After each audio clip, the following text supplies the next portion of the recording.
El día de hoy vamos a desarrollar el tema número 7 de la materia, denominado como sucesión de los ascendientes, cónyuge o conviviente, parientes colaterales y el Estado. Ya hemos avanzado la sucesión de los descendientes, ahora nos toca revisar los otros órdenes de llamamiento a la sucesión hereditaria. En primer lugar, vamos a revisar y avanzar lo que corresponde a la sucesión de los ascendientes.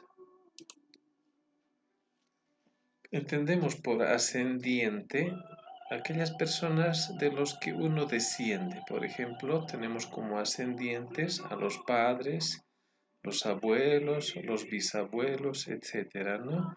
Hacia arriba en la línea de ascendencia de los parientes. De manera histórica podemos revisar algunos antecedentes en relación a los ascendientes y encontramos que en el derecho griego y el derecho germano primitivo se daba preferencia a los parientes colaterales antes que a los ascendientes.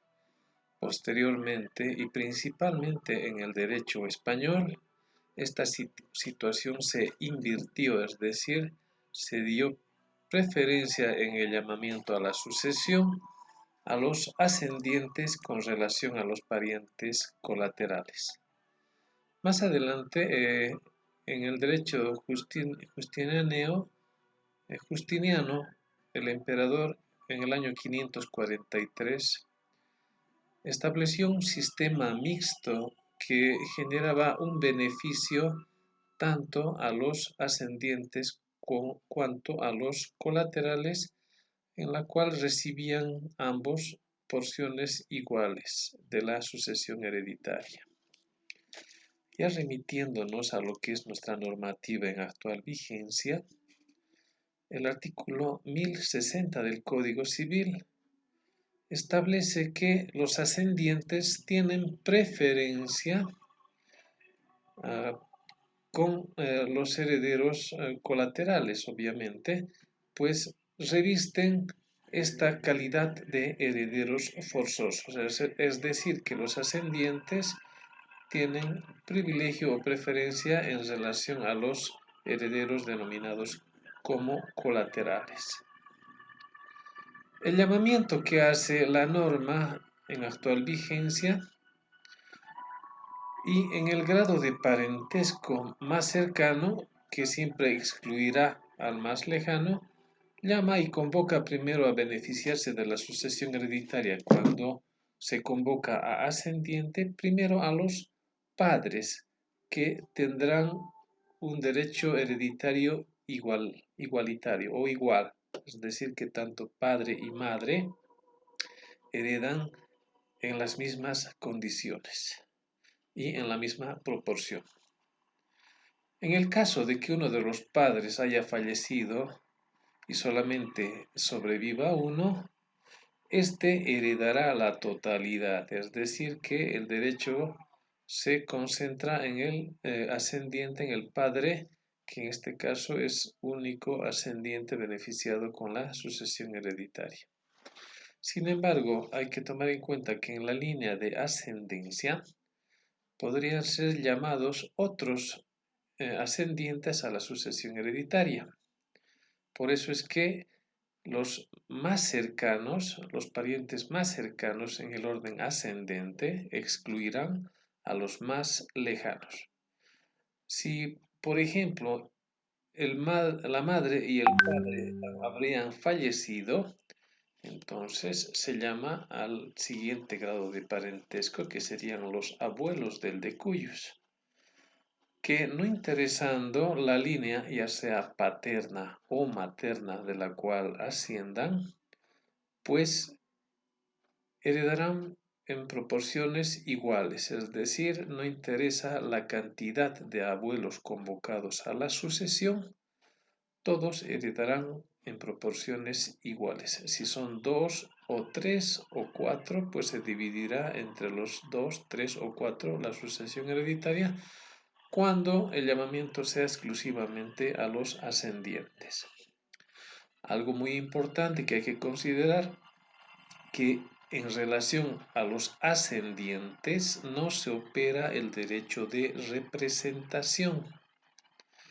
Sin embargo, los ascendientes pueden concurrir con el cónyuge o el conviviente del de cuyos, es decir, se salvan siempre los derechos del cónyuge o conviviente a una sucesión conjunta con los ascendientes.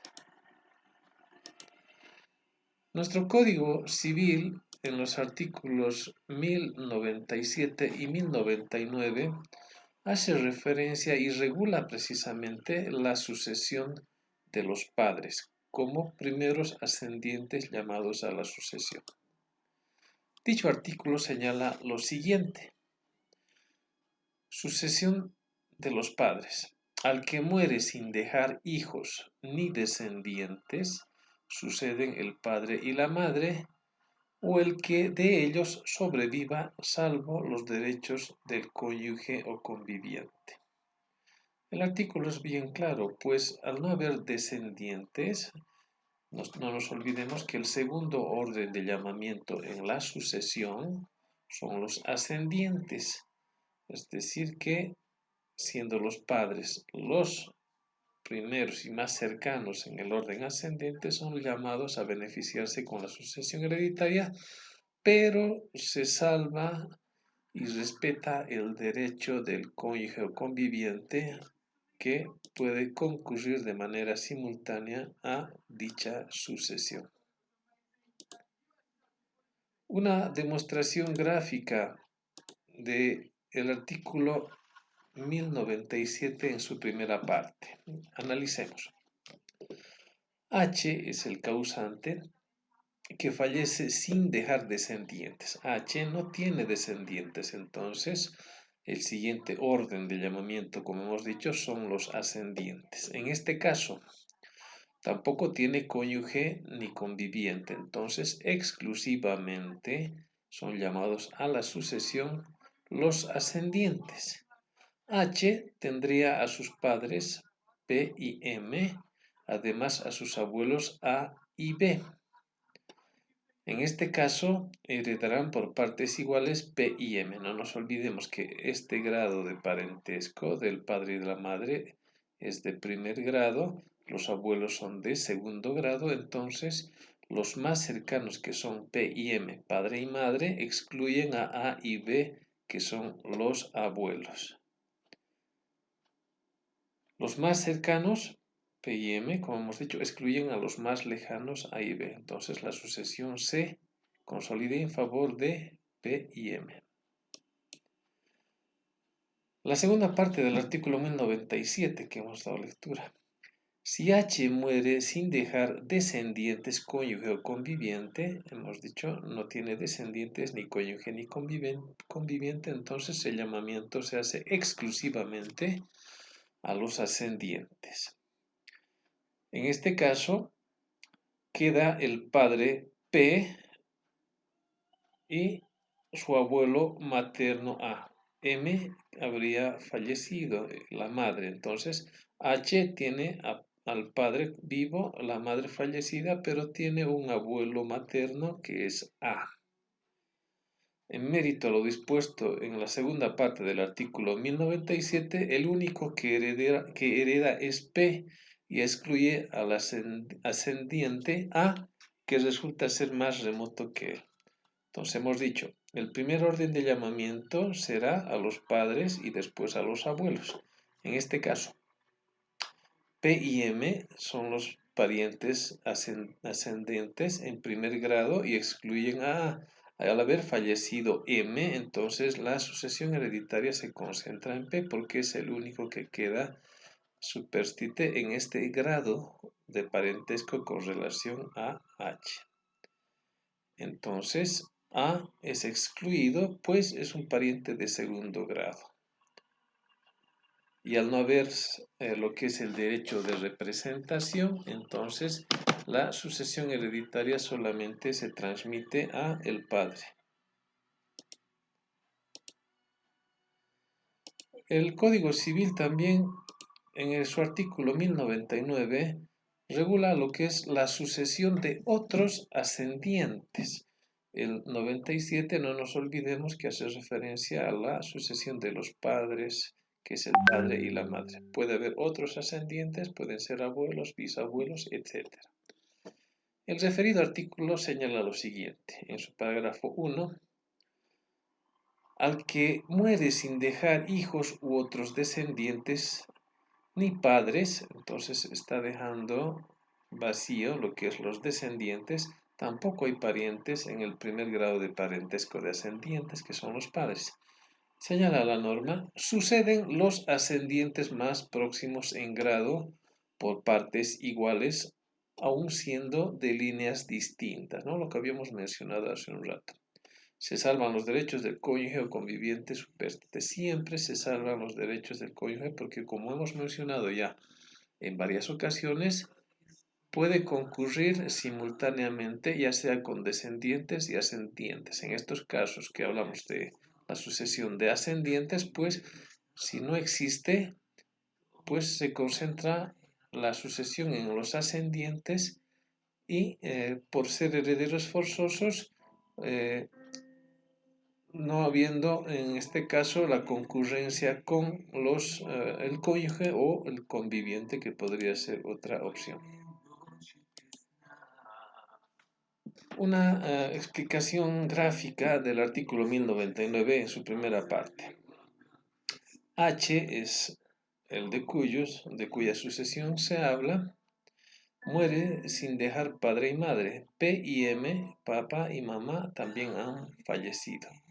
Tiene como abuelos paternos A y B y abuelos maternos C y D que habrían fallecido. Sin embargo, hay bisabuelos maternos E y F. En ese orden, al fallecimiento de H, P y M dejan vacío este grado de parentesco y se abre la sucesión al grado de parentesco más cercano, que es el de los abuelos. Los abuelos, por ser más cercanos, excluyen a los bisabuelos E y F. Entonces, tenemos que los llamados a la sucesión en el segundo grado de parentesco ascendente, tenemos a y B, que son los abuelos paternos, que son los llamados a la sucesión, y ambos heredan en la proporción idéntica, es decir, en igualdad de condiciones. Entre ambos se distribuye la sucesión, pues no tiene otros sucesores o herederos legales, que son los descendientes, cónyuge o conviviente. La parte infine de la primera parte del artículo 1099, ya generando un ejercicio práctico. H fallece dejando 90.000 bolivianos de acervo hereditario, es decir, lo que se va a transmitir en favor de sus herederos. Habiendo fallecido su padre P y M, se abre la sucesión al siguiente grado de parentesco, al más cercano, que son los abuelos. En este caso, el abuelo A y B es paterno por la línea paterna y los abuelos C y D de la línea materna. Sin embargo, en la línea materna, D habría premuerto, es decir, ha fallecido antes que el causante. Por ende, al haber extinguido su personalidad, pues carece del derecho a la sucesión. En ese orden, siendo que no existe padre y madre, abriéndose la sucesión para los abuelos, encontramos que hay tres abuelos, A, B y C, que son de distintas ramas. Aquí en la rama paterna y la rama materna, una. Entonces, siendo tres, y como señala la norma, que los ascendientes llamados a la sucesión heredarán en igualdad de condiciones, pues tenemos que los 90.000 bolivianos deberá dividirse entre 1, 2 y 3, que son los abuelos que sobreviven al causante H. Por tanto, A cada uno les tocará a 30.000, pues 90.000 entre 3 es 30.000 para A, 30.000 para B y 30.000 para C. Esa es la forma de distribución con relación a otros ascendientes que no sean padre y madre. Podrían ser abuelos, podrían ser también bisabuelos. Continuando con la sucesión de los ascendientes, hay circunstancias que determinan la exclusión del padre o de la madre a la sucesión. En ese sentido, el artículo 1098 del Código Civil establece los casos de exclusión del padre o de la madre y señala lo siguiente. Sin embargo, el padre o la madre no heredan al hijo reconocido después que murió, excepto si él había gozado de la posesión de estado en vida. Lo que se trata es de evitar que simplemente por intereses económico-patrimoniales, los padres que en vida del causante no han procedido a su reconocimiento como hijo, puedan beneficiarse precisamente por interés económico y no hayan realizado el reconocimiento de hijo en vida. Esa es la finalidad que tiene este artículo 1098 como exclusión del padre o de la madre que no ha reconocido al hijo en vida y que pretende beneficiarse con un reconocimiento post-mortem y adquirir el vínculo de parentesco y de filiación para poder beneficiarse con la sucesión del difunto. La excepción es haber gozado de la posesión de Estado.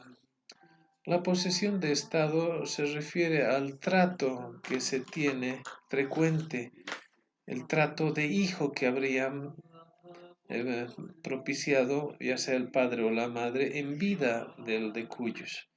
Quiere decir que el entorno de vecindad y los demás parientes, todo el mundo consideraban que el de cuyos era el hijo, aunque no hubiese habido el reconocimiento formal de esa condición de hijo durante la vida del causante. El tratadista Révora, Juan Carlos Révora, señala precisamente en relación a esta exclusión del padre y de la madre, que la sucesión se funda en los lazos familiares y la comunidad económica de toda familia. ¿No? Hemos hablado sobre esto en temas anteriores. Los lazos de sangre, de parentesco, la cercanía determina precisamente que se pueda beneficiar a ese entorno cercano con la sucesión hereditaria de una persona que ha fallecido. Y en esa lógica también de la construcción en común de un patrimonio que también hace merecedores a ese entorno cercano en la distribución de la sucesión de alguna persona que ha fallecido dentro de ese entorno cercano familiar. Anota más adelante Révora que de esa forma el que no dio a su hijo un trato de tal, a eso se refiere la posesión de Estado, es decir, tratar como a hijo a una persona aunque no se haya procedido a su reconocimiento de hijo en vida. La sanción no puede, pues, señala Révora, intentar sucederle, salvo la posesión de Estado que ya hemos explicado hace unos instantes. Otro elemento en lo que es la sucesión de los ascendientes está referida a la sucesión del adoptante, la persona que ha adoptado, es decir, ha incorporado por su voluntad a una persona con la cual no tiene vínculos de sangre o de parentesco consanguíneo. El artículo 1100 del Código Civil regula precisamente la sucesión del adoptante, con referencia al adoptado, obviamente, y señala que el adoptante sucede al hijo adoptivo que muere sin dejar descendientes, ascendientes ni parientes colaterales hasta el segundo grado. Si se fijan, la sucesión del adoptante en este artículo 1100 está condicionado a que el adoptado no tenga descendientes, no tenga ascendientes ni parientes colaterales hasta el segundo grado. Al respecto, cabe precisar que este artículo 1100 resulta inaplicable, pues si bien se señala en la norma la necesidad de la ausencia de parientes por parte del adoptado, resulta que este artículo no está vigente, ha quedado derogado, pues ya no existe la distinción entre la adopción simple y la adopción plena.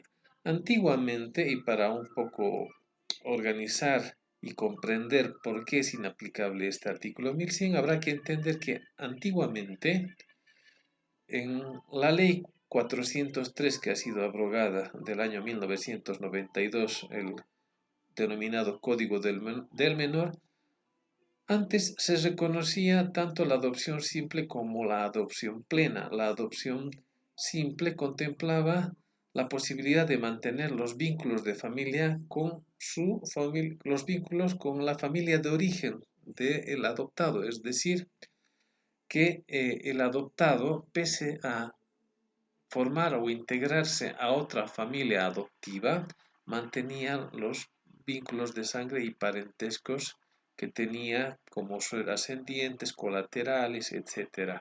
Y la adopción plena implicaba cortar o terminar precisamente todo vínculo consanguíneo con su familia de origen. Dicha disposición, la Ley 403 del Código del Menor, fue abrogado por el Código Niño, Niña y Adolescente, la Ley 2026 del año 1999, que ya no reconoce la adopción simple, sino solamente la adopción plena, es decir, que todo proceso de adopción corta los vínculos con los parientes consanguíneos que tenía el adoptado antes de que se consolide la adopción. De la misma forma, la actual Ley 548 de 17 de julio del 2014, que es el Código Niño, Niña y Adolescente, tampoco reconoce la adopción simple. Entonces, por consecuencia, entendemos que este artículo 1100 del Código Civil no puede condicionar la sucesión del adoptante con relación al adoptado cuando éste tiene parientes, es decir, la ausencia de estos parientes que son los descendientes, ascendientes ni colaterales hasta el segundo grado del adoptado, pues cuando se procede a la adopción los vínculos de parentesco se eliminan, lo cual pues determina que este artículo 1100 resulta inaplicable y la sucesión corresponderá de manera directa, sin tomar en cuenta los posibles parientes que pudo tener el adoptado. Siguiendo con la adopción, mejor dicho, siguiendo con la sucesión de los ascendientes, también hay circunstancias que excluyen en el Código Civil la sucesión del adoptante. De la misma forma que el artículo 1100, mejor dicho, antes referido, el mismo es inaplicable, pero daremos lectura al mismo. El artículo 1101 del Código Civil señala la exclusión del adoptante, cuando se excluye al adoptante de la sucesión del adoptado. Sin embargo, señala este artículo, el adoptante queda excluido de la sucesión si existiendo juicio para revocar la adopción por un hecho imputable a él, es decir, al adoptante. La sentencia revocatoria se pronuncia una vez muerto el adoptante.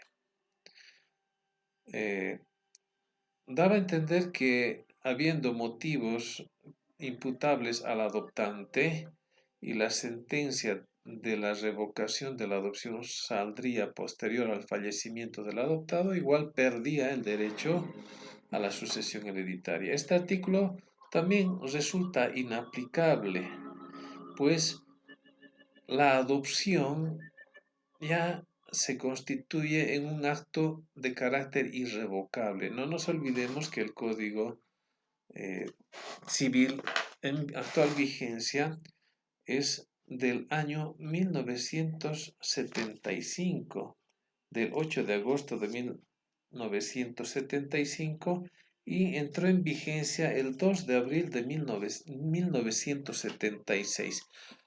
La antigüedad de esta disposición normativa hace que algunos de sus articulados hayan quedado inaplicables o derogados, algunos de manera expresa y otros de manera tácita.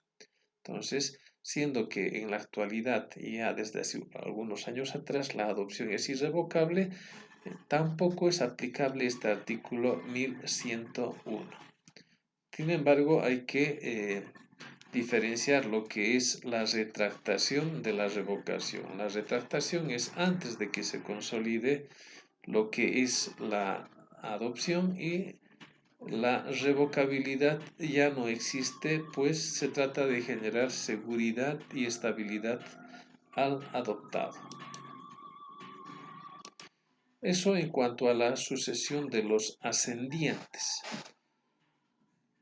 Continuando, vamos a ingresar a lo que es el desarrollo de la sucesión del cónyuge o conviviente, que resulta ser el tercer orden de llamamiento de manera exclusiva. No nos olvidemos que primero la ley, como herederos forzosos, llama a los descendientes, en segundo orden a los ascendientes, ambos órdenes que pueden concurrir con cónyuge o conviviente. Sin embargo, si no hay descendientes y no hay ascendientes, el llamamiento exclusivo se hace en favor de el cónyuge o conviviente.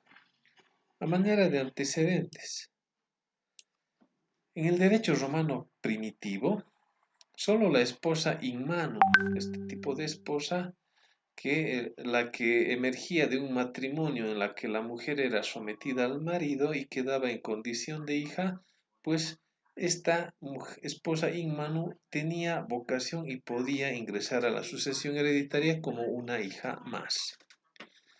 Posteriormente, la esposa fue excluida de la sucesión, salvo que el marido, pues mediante testamento, la instituya heredera.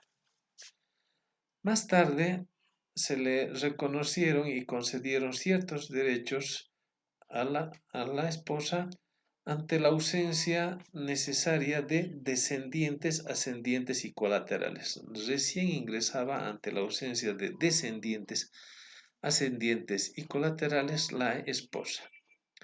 Justiniano, este emperador romano, reconoció a favor de la viuda pobre y sin dote una cuarta parte de los bienes del marido, solamente cuando era una viuda pobre y sin dote, es decir, sin patrimonio.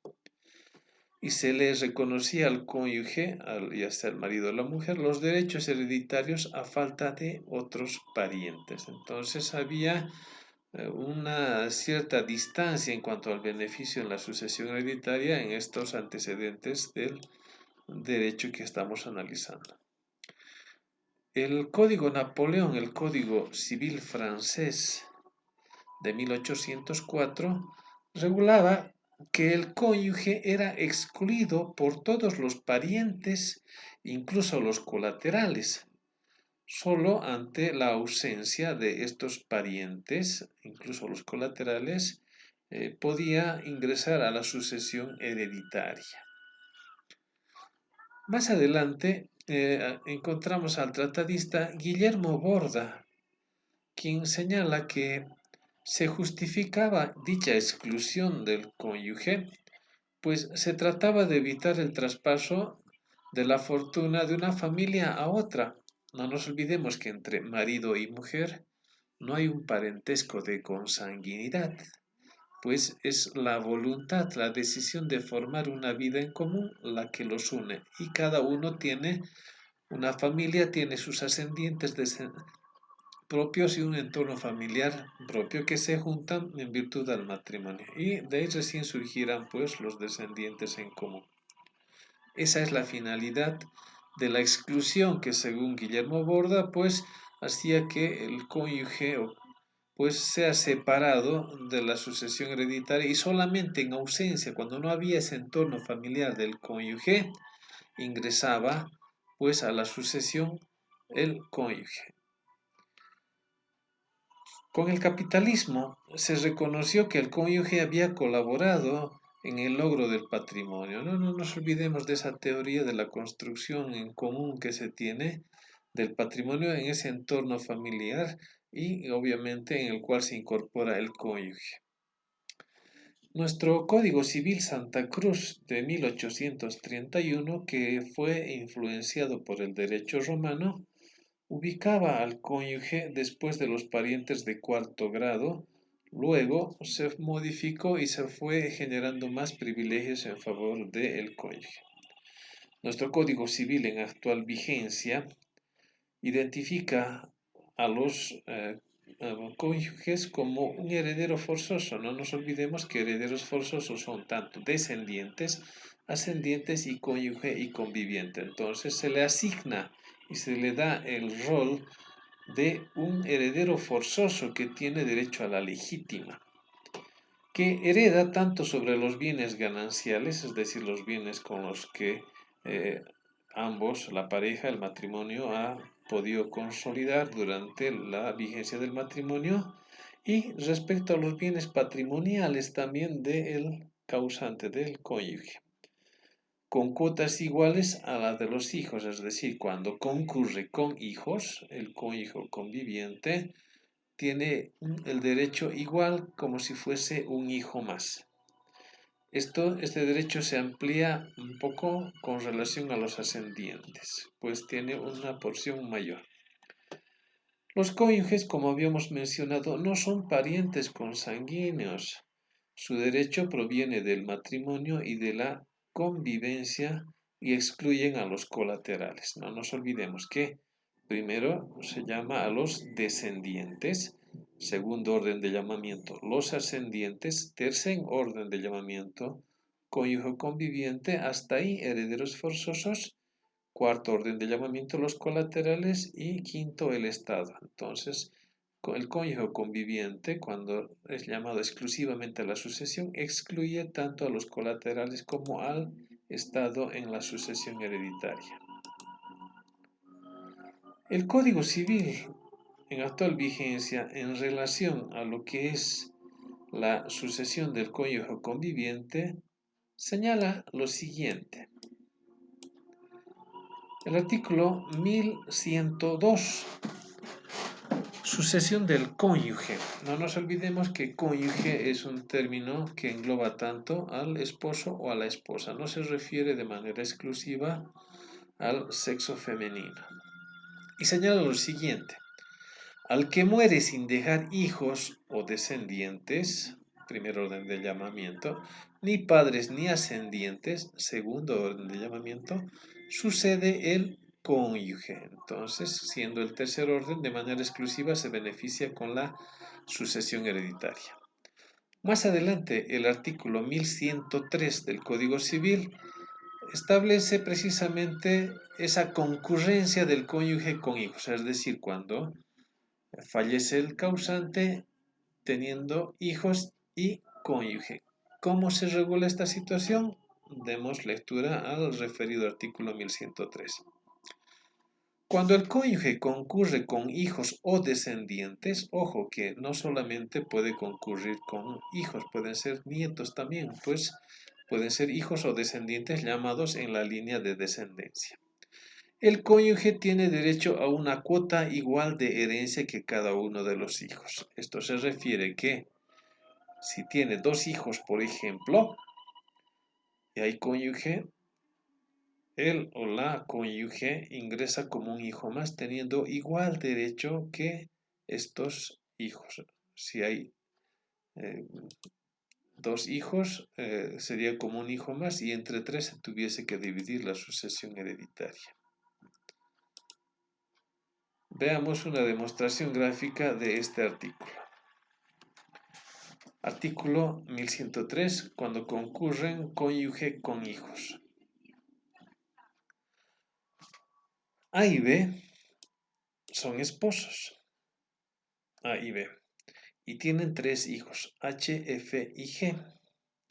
Tratándose de la sucesión de A ha fallecido y el cónyuge superstite es B, y tenemos como hijos a H, F y G como descendientes llamados a la sucesión.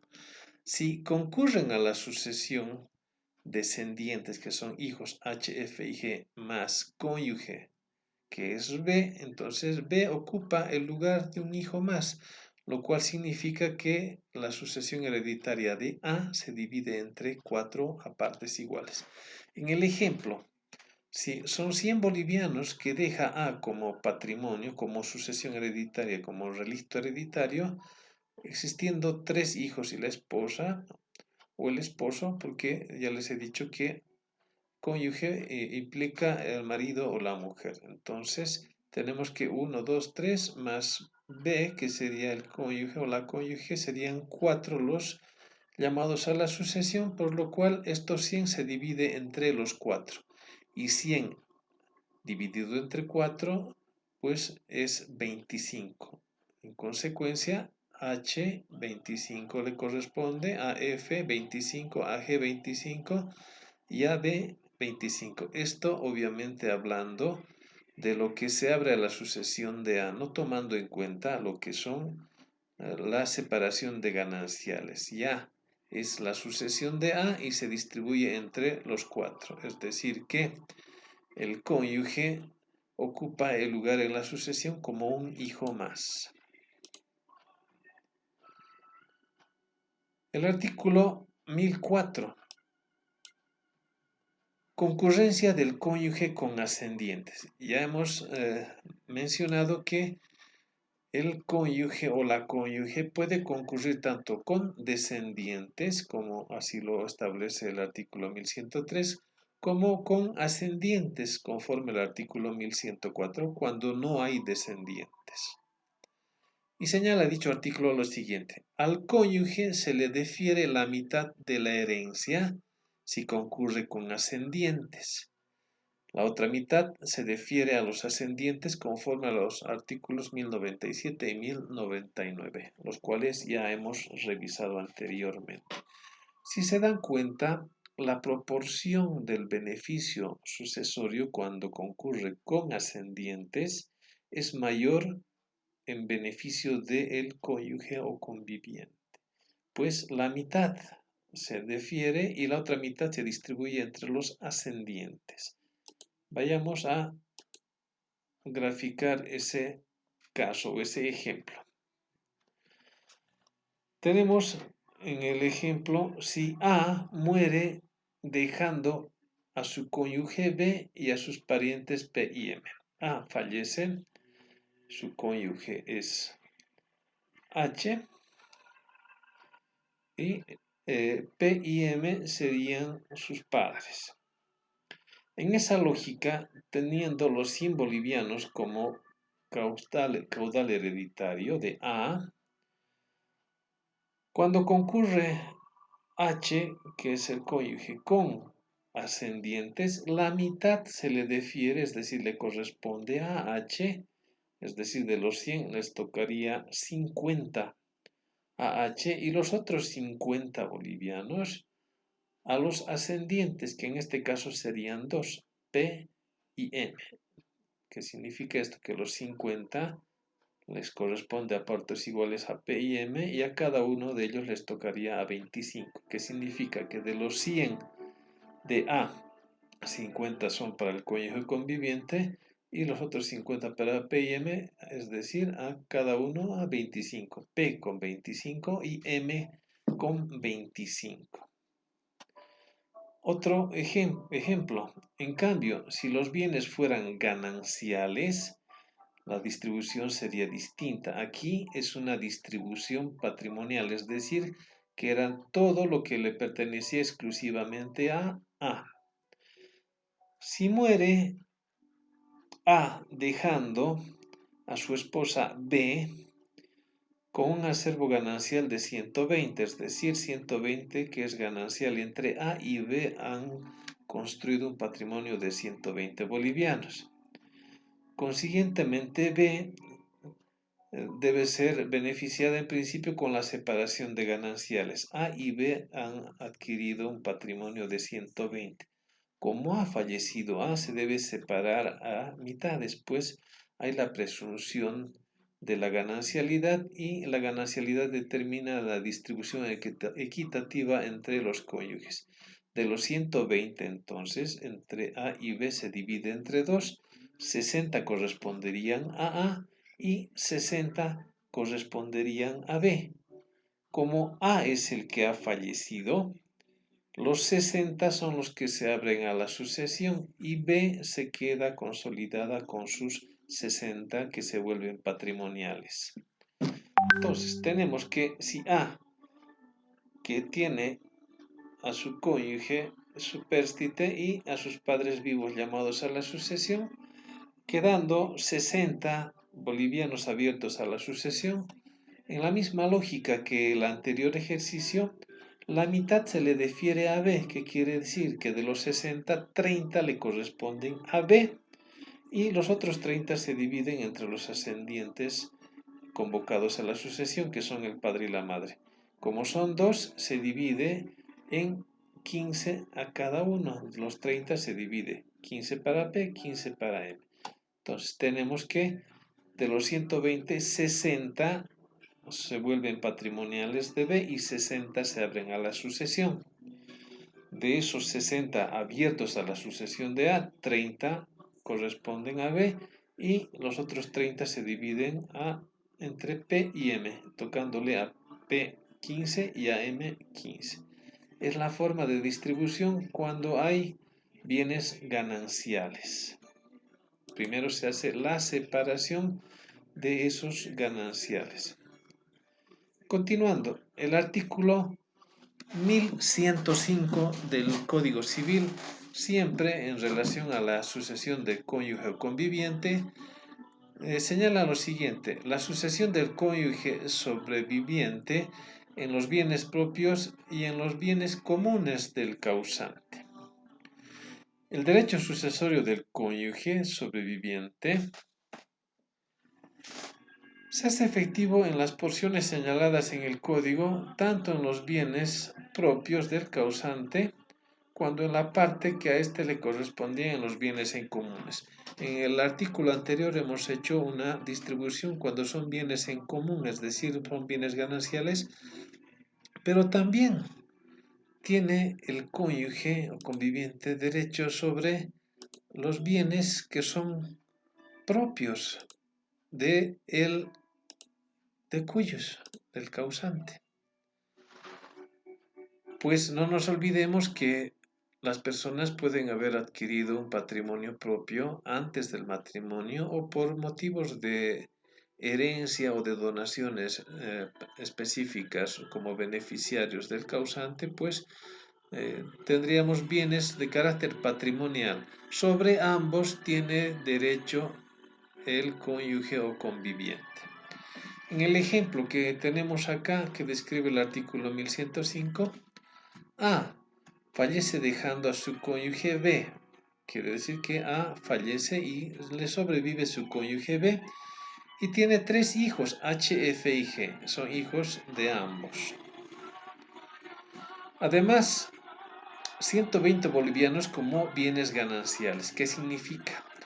Que entre ambos han construido un patrimonio en común de 120 bolivianos, de los cuales habrá que separar 60 para A, que se abre a la sucesión, y 60 para B, que se consolidan como bienes patrimoniales. Bienes propios, a ver, vamos. Entonces,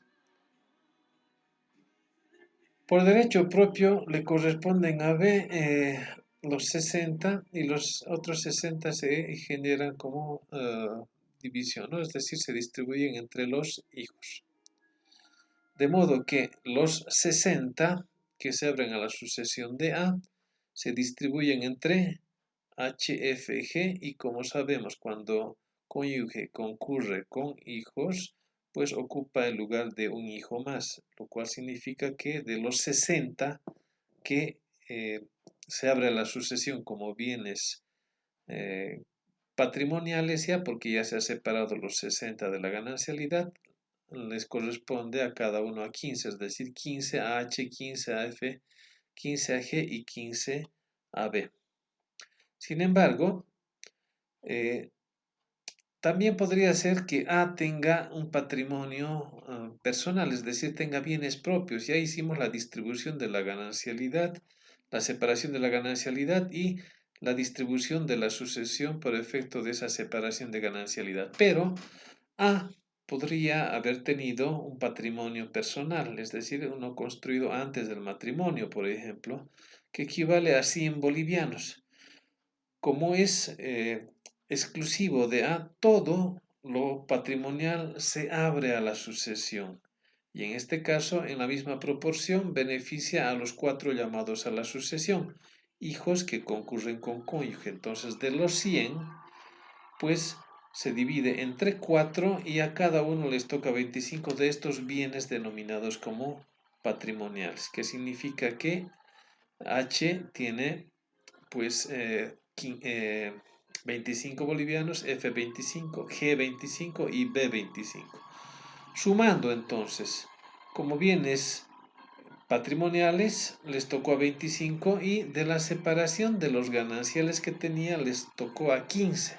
Sumando ambos elementos de la sucesión, bienes que eran patrimoniales que se han separado, les tocó a 15 y bienes patrimoniales de A les tocó a 25, sumados ambos dan a 40 bolivianos, lo cual significa que entre bienes gananciales cuya separación se hace y bienes patrimoniales de A les toca a los hijos a cada uno a 40 y a la esposa también a 40 bolivianos. Esto nos muestra que el cónyuge en este caso recibe tanto la distribución de los bienes gananciales que se abren a la sucesión y también de los bienes propios que tiene el cónyuge A.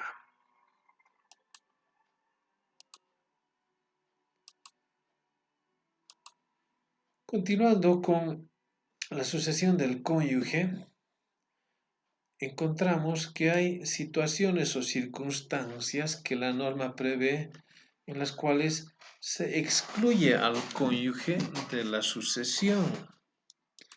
Para eso, obviamente, el Código Civil establece los parámetros que debemos considerar. En este caso, el artículo 1107 del Código Civil establece los casos en los cuales el cónyuge es excluido de la sucesión hereditaria. Y en primer lugar señala que cuando el matrimonio se celebra hallándose enfermo el otro cónyuge y su muerte acaece dentro de los 30 días siguientes como consecuencia de aquella enfermedad, es excluido de la sucesión hereditaria. Entonces trata de evitar esos matrimonios por interés o por conveniencia de una persona que en estado grave de salud contrae nupcias y fallece dentro de esos 30 días contados desde la celebración del matrimonio a causa de esa enfermedad. Entonces, se excluye al cónyuge en esos casos. Segundo caso de exclusión del cónyuge, cuando existe una sentencia de separación basada en autoridad de cosa juzgada, en la cual se reconoce al sobreviviente como el culpable de la separación. Entonces, segundo caso, cuando hay una separación judicial de cuerpos y el cónyuge que sobrevive es el causante o el que ha dado lugar precisamente o es el culpable de dicha separación. Y finalmente, por la propia voluntad, cuando por propia voluntad y sin causa moral ni legal se había separado de hecho de su cónyuge y la separación dura más de un año. ¿Qué significa esto? Que cuando eh, los cónyuges se separan sin un motivo o causa legal, simplemente una separación de hecho, y dicha separación pues dura más de un año, se pierde el derecho a la sucesión hereditaria del cónyuge, pues se asume que cada uno al no retornar en un tiempo tan largo de un año o más, pueden ser varios años, pues se asume que cada cual ha tomado un camino o un rumbo distinto y no han generado o no han construido un patrimonio en común, por lo cual el ánimo que tienen es de vidas separadas. Por tal situación es que se excluye a ese cónyuge en las circunstancias que la norma señala. Son tres casos que la norma establece como motivos o causas de exclusión de la sucesión del cónyuge. Esto al margen, obviamente, de las causas o motivos de desheredación o de indignidad que se pueden prever o se pueden presentar en los diferentes casos. Otros matrimonios, yendo precisamente a lo que es esta circunstancia de exclusión del cónyuge, pues encontramos que existen otro tipo de uniones denominados in extremis que no afectan a la sucesión hereditaria, es decir, circunstancias similares, pero que no afectan a lo que es la pérdida del derecho sucesorio del cónyuge. Por ejemplo, ese matrimonio es realizado después de un largo concubinato o celebrado después de un largo noviazgo y con fines altruistas, ¿no? Cuando hay una relación estable, permanente, pues se considera que no afecta lo que es la sucesión hereditaria de ese conviviente, es decir, el matrimonio que se genera con posterioridad, aunque fallezca, pues se entiende que ha habido una intención distinta, ¿no? De aprovecharse o de beneficiarse patrimonialmente, sino que ha habido una intención de hacer una vida en común, por lo cual no se generaría la exclusión. Bueno, esto no está regulado en la norma, ¿no? Pero esto es más que todo elementos doctrinales que debemos considerar. Otro caso es el del cónyuge que muere por causas diversas a la enfermedad que lo aquejaban a tiempo del matrimonio, ¿no? ¿Qué pasa? Esta causal segunda que hemos visto, o la primera, mejor dicho, cuando hay un matrimonio y en estado grave de enfermedad de uno de los cónyuges y fallece dentro de los 30 días. Si el motivo del fallecimiento fuera uno distinto al de esa enfermedad grave que lo aquejaba, pues no es motivo de desheredación. Por ejemplo, si falleciese en un accidente de tránsito, que es un motivo distinto a lo que es la enfermedad que lo aquejaba, pues no afecta en el derecho sucesorio. Y también el celebrado sin ningún interés mezquino o deshonesto, cuando hay voluntad, buena fe y predisposición, no con esos intereses de carácter económico, pues son también los que pueden ser respaldados por la norma para que puedan ser beneficiarios con la sucesión hereditaria. Continuando, existen ciertos requisitos que se deben contemplar para que el cónyuge o conviviente sea beneficiario de la sucesión hereditaria. En primer lugar, que el matrimonio o unión libre sean válidos. No puede ser un matrimonio anulado o una unión libre no reconocida. Dos, que no exista divorcio, es decir, que el matrimonio esté vigente, porque si una vez que se divorcian, se procede a la separación de gananciales y la sucesión hereditaria ya no se opera, pues ya se cortó el vínculo del matrimonio, que es el que genera precisamente efectos sucesorios. Y C, la inexistencia de separación de un año anterior al fallecimiento del de cuyos, ¿no? Como hemos visto, cuando hay una separación sin motivo causal, moral ni legal justificada, pues esa separación de más de un año determina también la pérdida de lo que es el derecho a la sucesión. Quiere decir que como requisito no tiene que haber esa separación por más de un año para que se consolide el derecho a la sucesión hereditaria. Esos son los motivos de la exclusión del cónyuge y hasta aquí lo que es la sucesión del cónyuge o conviviente. Pasemos a la sucesión de los parientes colaterales. Acá ya salimos del ámbito de lo que son los herederos forzosos. Hablamos de los parientes simplemente legales o también denominados como colaterales. El Código Civil en su artículo 1083, lo identifica como el cuarto orden de llamamiento a la sucesión. Nuevamente, primer orden de llamamiento, descendientes. Segundo orden de llamamiento, ascendientes. Tercer orden de llamamiento, cónyuge o conviviente. Hasta ahí, los herederos forzosos. Cuarto orden de llamamiento, los colaterales, los parientes colaterales. Son parientes que no descienden uno de los otros, como es el caso de los padres con relación a los hijos, los nietos con relación a los abuelos, pero tienen un tronco en común. Tal es el caso de los hermanos que tienen su tronco en común en el padre, los primos, los tíos, etcétera, ¿no? Que tienen un tronco ascendente en común, pero mediante ramificaciones, no en línea directa. El artículo 1109 precisamente regula la sucesión de los hermanos y sus descendientes. En el orden colateral, entonces, tenemos que el llamamiento inicial se hace en primer término a los hermanos.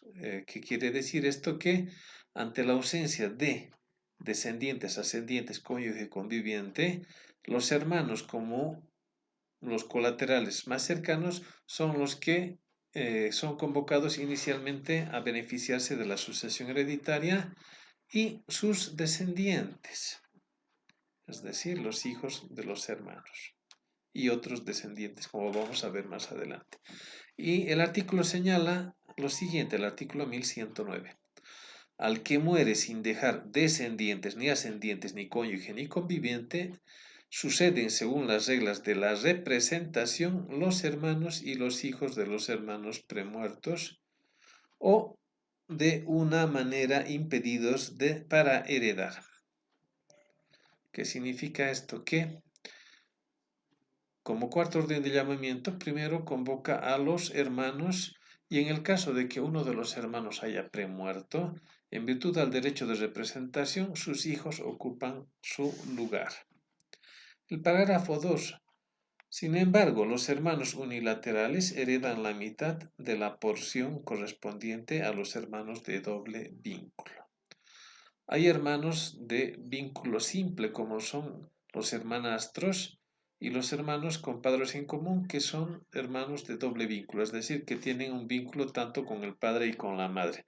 En estos casos, el hermano de vínculo simple quiere decir entre hermanastros, pues la sucesión, si hay hermanastros y hermanos legítimos, pues los hermanos de doble vínculo, los hermanos legítimos, tienen o reciben el doble que los hermanos de vínculo simple. Vamos a ver precisamente y graficar estos casos. La sucesión de los hermanos y sus descendientes. El artículo 1009. Si H muere dejando como herederos a sus hermanos F y G, H es de quien se trata la sucesión, no tiene que tener descendientes, ni ascendientes, ni cónyuge, ni conviviente para llamar a los hermanos y sus sobrinos respectivamente. Entonces, H fallece, tiene como hermanos F, G y también a J, pero J ha premuerto, es decir, que falleció antes que H y no puede beneficiarse. Sin embargo, J tiene como hijos a N y N, que son sobrinos de H. Al fallecer J o premorir a H, pues en virtud del derecho de representación N y N ocupan su lugar. ¿Qué significa esto? Que tratándose de una sucesión hereditaria de 120 bolivianos que tiene H, siendo 3 los hermanos de vínculo doble, obviamente, ellos, la sucesión se divide entre 3, entre F, G y H. 120 entre 3 sale a 40 a cada uno. Entonces F tiene 40, G 40 y J debió recibir 40, pero como se opera el derecho de representación, N y N ocupan su lugar y lo que le correspondía recibir a J lo reciben N y N, lo que significa que los 40 se dividen a 20 para n y 20 para n, de tal forma que de los 120 que deja h, 40 son para el hermano f, 40 para el hermano g y a 20 bolivianos para los sobrinos n y n en virtud al derecho de representación. La segunda parte del artículo 1109 que hemos dado lectura, cuando se trata de hermanos de vínculo unilateral o vínculo doble, cuando son hermanastros o hermanos de padre y madre. En este caso, Julio y Sara procrean dos hijos. Julio y Sara tienen dos hijos, es decir, que con relación a ellos hay un vínculo de parentesco de doble vínculo. Sara contrae matrimonio con Luis, que es una nueva nupcia, y procrean a el hijo número 3. Sara tiene 3 hijos y Julio tiene 2, ¿no? Entonces, entre ellos hay una relación de, son hermanos, son parientes colaterales, ellos de doble vínculo y el de los dos, de 1 y 2, con relación a 3, con un vínculo simple. En el ejemplo, si se trata de la sucesión del patrimonio de 60, el hijo 1, si fallece 1, se abre la sucesión para los hermanos 2 y 3. Con el hermano 2 tiene un doble vínculo por padre y madre y con el hermano 3 tiene el vínculo solamente con la madre. Entonces quiere decir que 2 es de doble vínculo y 3 es de vínculo simple.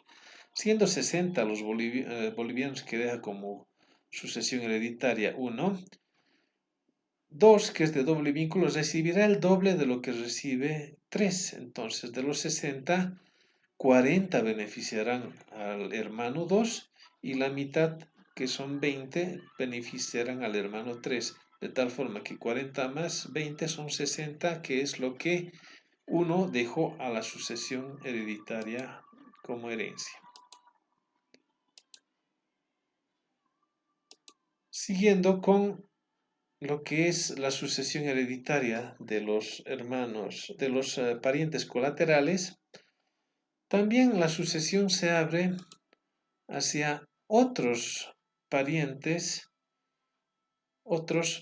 colaterales, es decir, cuando no hay hermanos ni sus hijos, pues se abre la sucesión a otros sucesores. No se olviden que los hijos, que son los sobrinos del de cuyos, entran por representación en el lugar del hermano que ha premuerto o está impedido de recibir la sucesión hereditaria.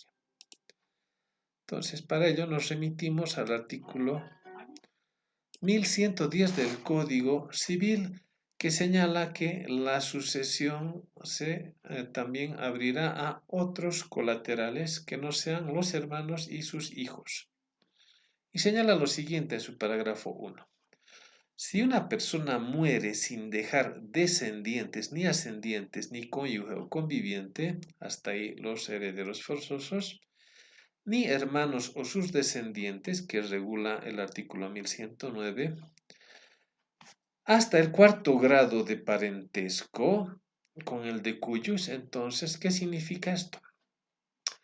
Que cuando no hay parientes colaterales ni hermanos, perdón, parientes denominados como forzosos, ni hermanos, y tampoco descendientes hasta el cuarto grado del hermano con relación al de cuyos, que quiere decir que en esa lógica de los descendientes del hermano, de la sucesión con el hermano, si no hay parientes que sean descendientes de él, hermano, hasta el cuarto grado con relación al causante.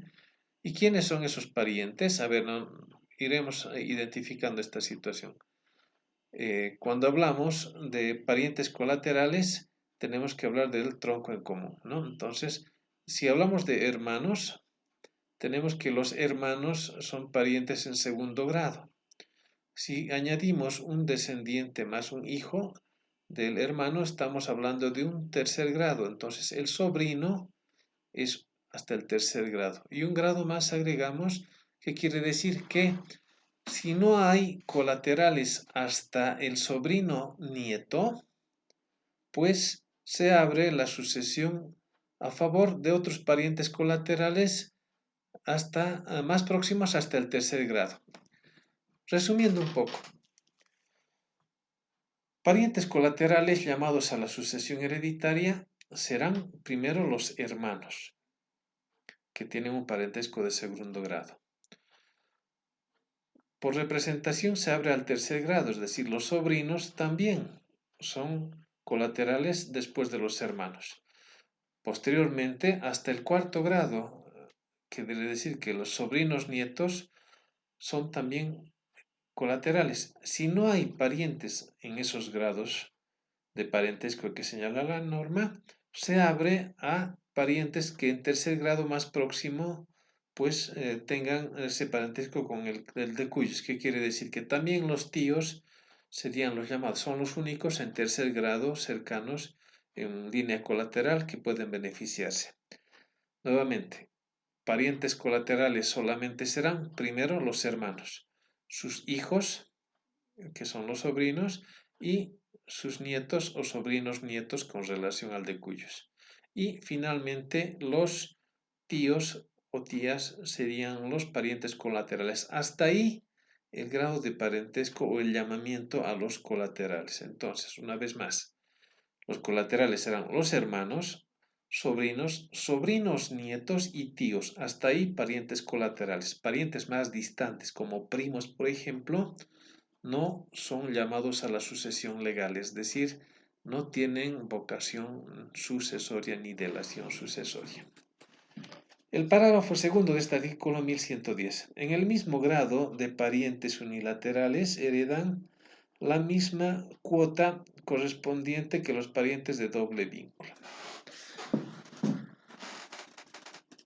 Otros herederos serán los descendientes de lo hermano hasta el cuarto grado, lo que hemos mencionado, con relación obviamente al de cuyos, el cómputo con relación al de cuyos, que serían los sobrinos nietos. Se abre a favor de los colaterales hasta el tercer grado, que son los tíos. Los únicos que tienen un colateral de tercer grado son los tíos.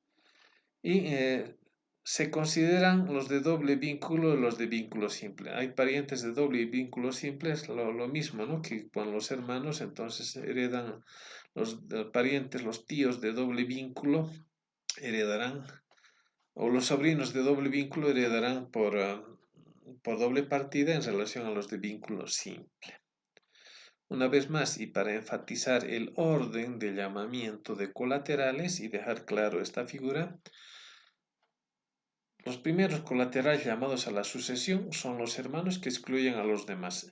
Los hijos de los hermanos, que son los sobrinos del de cuyos, pueden ingresar por representación o también por un llamamiento directo si no hay hermanos. Y también se abre, si no hay sobrinos, los sobrinos nietos del de cuyos a la sucesión.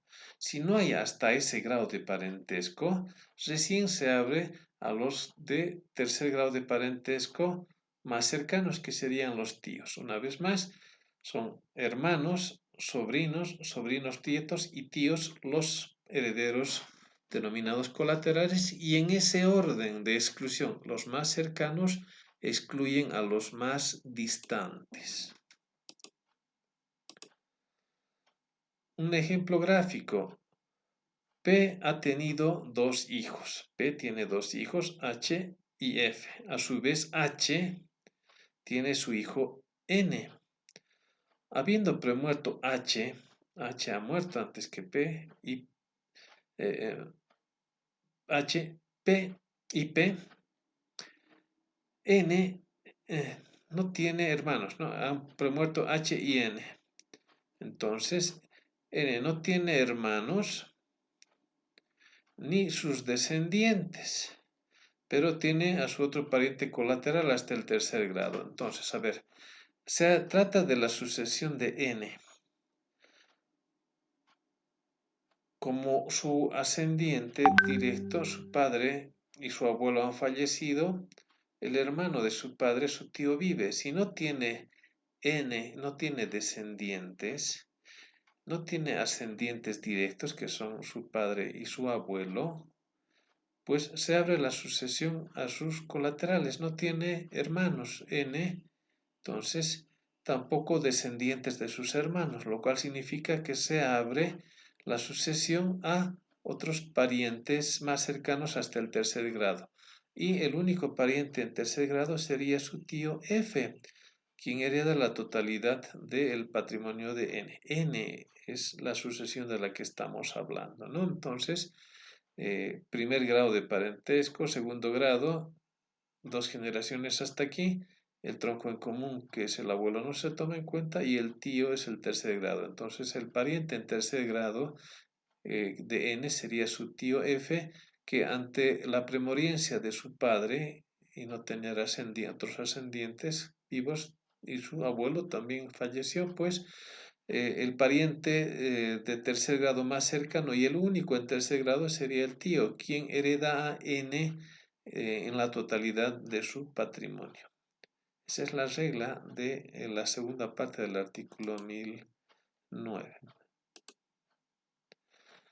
Finalmente, lo que es la sucesión del Estado es el quinto orden de llamamiento a la sucesión hereditaria. Entonces tenemos que no tendría que haber descendientes, tampoco ascendientes, cónyuge o conviviente, ni colaterales en los grados que hemos mencionado, es decir, ni hermanos, sobrinos, nietos, ni tíos vivos o que no tengan impedimento de recibir. Recién ingresa el Estado como quinto orden de llamamiento. Y al respecto, el artículo 1111 del Código Civil señala lo siguiente: adquisición de los bienes por parte del Estado. Ante la ausencia, obviamente, de esos órdenes, ingresa recién el Estado. Y señala lo siguiente en su parágrafo 1. A falta de otros llamados a suceder, la herencia se defiere al Estado. No hay otros herederos legales. Recién se llama al Estado ante la ausencia de los 4 órdenes anteriores.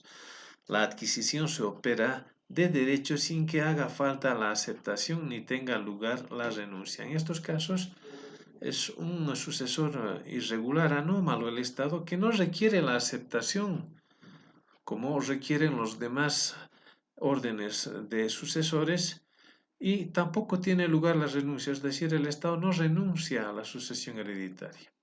El parágrafo 2 añade: el Estado no responde por las deudas hereditarias más allá del valor que tengan los bienes adquiridos. ¿Qué significa esto? Que el Estado siempre adquiere bajo beneficio de inventario, es decir, que no absorbe las deudas que exceden el activo de la sucesión hereditaria. Entonces, son herederos de quinto orden, es el último orden de llamamiento. Es un sucesor privilegiado que adquiere la herencia de pleno derecho. Como habíamos dicho, no necesita la aceptación expresa o tácita que requieren los demás sucesores o llamados a la sucesión, o órdenes de llamamiento a la sucesión. Y no tiene lugar su renuncia, el Estado no puede renunciar. Sin embargo, esta aceptación siempre va a ser bajo beneficio de inventario. Y pues esta situación también ya se encontraba regulada en el Código Civil abrogado, es decir, la sucesión en favor o en beneficio del Estado ya se encontraba regulado en el Código Civil Santa Cruz de 1831. Con lo cual damos por concluido el tema número 7, referido a la sucesión de ascendientes, cónyuge conviviente, parientes colaterales y el Estado.